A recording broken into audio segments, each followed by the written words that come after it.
Today is Wednesday, April 1st, Thursday, April 1st, April 2nd, and this rant is in reference to Floyd Dent. Floyd Dent, African-American male, 57 years old, had worked for the Ford Motor Company for 37 years from the age 20 to 57, had never been arrested, was driving in an area somewhere, it was in Michigan, and he was pulled over by the police. The police pull him out of the car.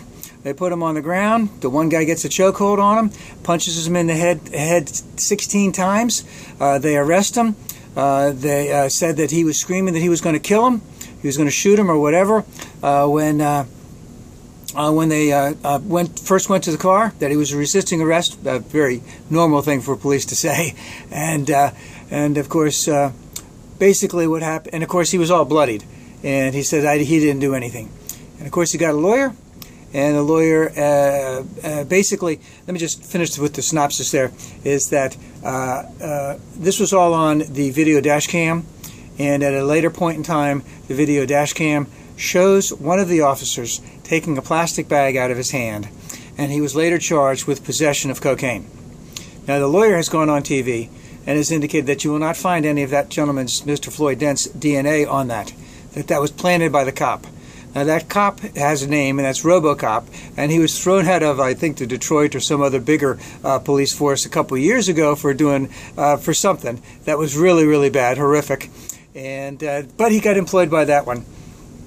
And again, that really says something. What does that say about police departments? That you give someone a second chance, but hey, obviously the guy, it appears as if he didn't change much at all, meaning the officer. Now, what happened yesterday, I guess it was, he went to court and he pleaded not guilty.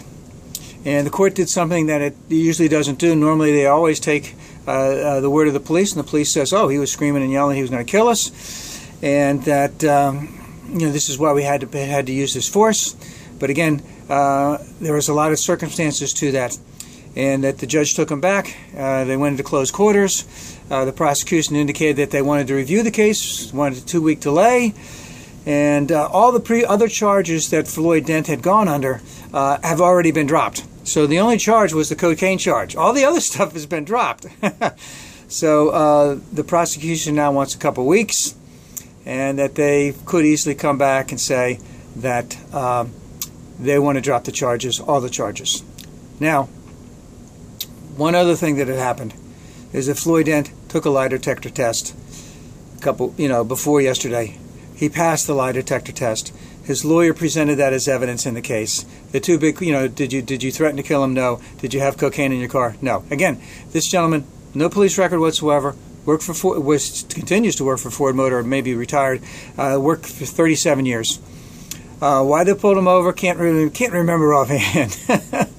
But my position is they pulled him over because he was driving a Cadillac, and you see, a Cadillac is defined as being a black person's car. Especially what's in a black area. That's the type of that's what we call the Pipmobile. And the Drugmobile is a Cadillac. But that has nothing to do with it. Just my humble opinion on the whole thing. Now, as I said, he passed the lie detector test. And the reason this is significant for two reasons. Number one is that most defense lawyers would never want to present that, because, hey, why even take it, unless you know that your guy's going to pass. So he's pretty sure he's going to pass. And number two, he used either the person or he used the company of lie detector people, whatever you want to call it, who also worked for the police in that city, in the county, and in the state, and also sometimes for federals. So this is a lie detector administrator who is well respected in the legal community and in the police community in that area, and he said he passed the lie detector test with living colors. So it appears as if the prosecution is looking for a way out of this whole thing. Now, why am I bringing this up today? Well, we had all those instances over the last summer, where a number of black men, young and older, were killed who did not have any arms on them whatsoever. And what we have here is another instance where it appears to be that a black man was pulled over for whatever reason. They pulled him out of the car. They beat the crap out of him. There were no guns in the car. There was drugs, but it was planted, so to speak. As I said, the defense attorney says you will not find any of his DNA on that baggie that they found. So but the greater point in all of this is we saw last year that the police can often use excessive force, and even though they don't do it often, it can result in deaths.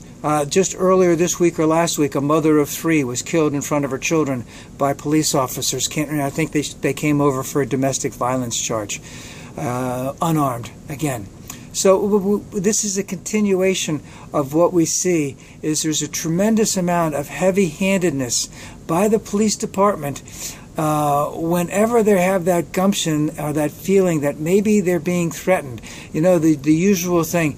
I saw a shiny object. His hand was moving towards his waist. He said that he was going to kill us.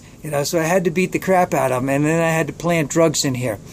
And what this basically means is that we still have a long way to go in terms of race relations in the United States. And the sooner we get past that point, the better. And it's going to take a long time to change, and I just hope that it changes sooner rather than later.